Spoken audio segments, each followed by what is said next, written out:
guys. I hope everybody's doing well. I hope you're staying healthy. Miss you guys. Sorry, that was my computer. Today I'm going to be talking about Chapter 4. Chapter 4 is about deepening your lessons and going in depth with students so that they understand it.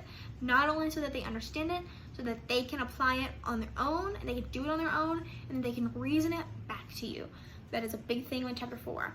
So Chapter 4 is broken up into three main pieces, or three main sections. Section 1 is structured practice guiding. And what structured practice guiding is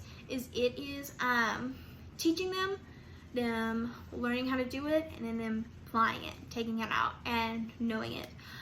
So it is broken up into its own three stages of procedural knowledge. The first of that being cognitive. Cognitive is where you are teaching them, and they are like soaking all of that up. They're learning all of this things that you have to teach them so that they can take it into the second stage, which is associative.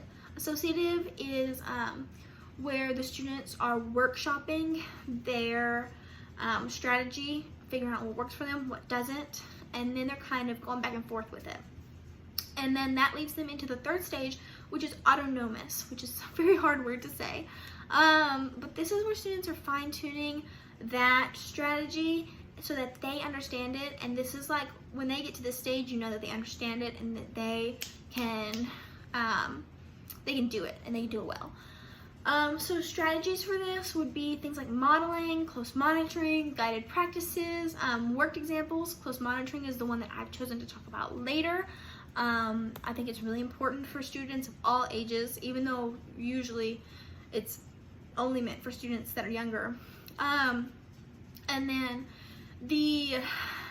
what you'll see if students are really understanding this, you'll see a competency in the way that they perform these strategies, a confidence, and then the way that they perform these strategies. You'll see them being actively engaged, because when you know things, you engage more. That is section 1 of Chapter 4. So section 2 is the similarities and differences. So this is exactly how it sounds. It is examining similarities and differences, and that's pretty much it. So basically what it is it's a more informal way of doing things, but you take information, you just kind of blow it up. The students just kind of pick it out, they find the similarities, they find the differences, and then they just kind of lay it all out, and they reason everything. They reason why they thought this was similar, why they thought this was different, those kind of things. A bunch of strategies for this are like diagrams and charts, T-charts, Venn diagrams, classification charts. Classification charts is one of my personal favorites. It's one I've chosen to talk about. I think it's very important also.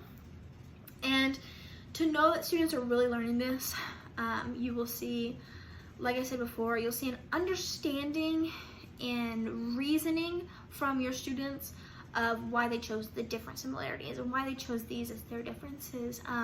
If they can reason it back to you, if they can defend what they have said to you, then you know that they have deepened their knowledge. And if they ask questions, that is another way that you know that they are starting to understand it and they are engaged and attentive to what you're saying. So the third section of Chapter 4 is examining errors in reasoning. And this is not any one particular reasoning. This can be their reasoning, this can be your reasoning, this can be their peers' reasoning. One of the best examples when I was reading this that I thought of is we had to watch a video for math where one of the students said his answer was 111, and I believe the answer was actually 110.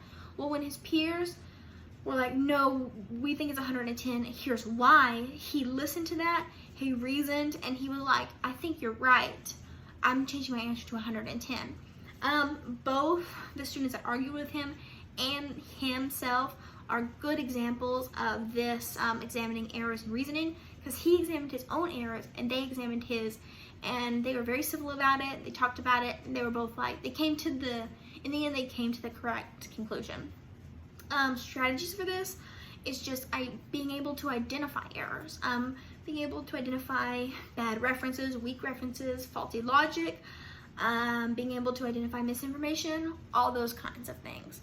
And you'll know students are taking this in and understanding it and being engaged in it is if they are actively being able to identify, analyze, examine all of these different errors, especially their own. That is, I believe, one of the hardest things to do is examine your own errors.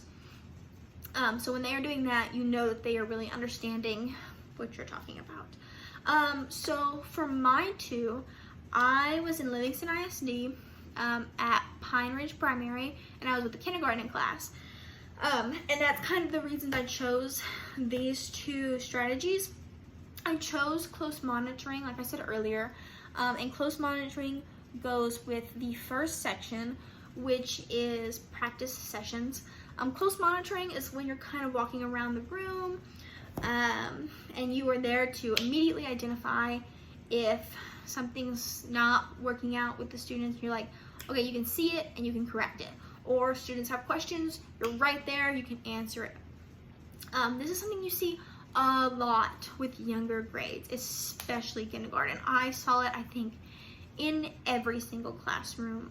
So it's definitely something that I feel is very important. I feel like you lose it when you get into older grades, but I definitely picked it because I think it's very important, especially for kindergartners. So for me, I would use this in my classroom to have after lessons, or, I mean, during lessons, it's kind of hard to do because you're trying to teach, but after lessons, I felt like when they're doing their activity, you can be right there immediately to correct and right there to immediately answer questions. So I would definitely do this in between teaching when we are doing like our guided practicing and things like that. I would definitely overlap close monitoring and guided practicing. And then the second one was classification charts. I definitely felt that classification charts were important.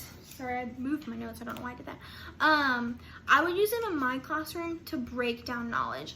I feel like it's kind of hard for kindergartners to use classification charts, but I feel like if I brought them in if we started with like boxes or circles or whatever kind of classification chart we used that were empty, that they could fill in themselves, and then we started growing on that until they were able to start making their own, it would be really beneficial to them in the long run to break down the knowledge that we have just learned.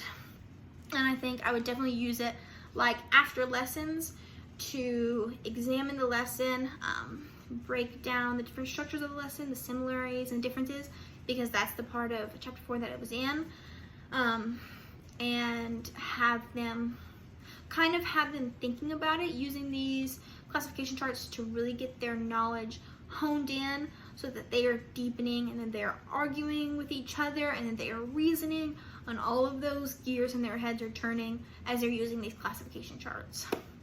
And then that is all. So thank you guys. I hope you have a good night.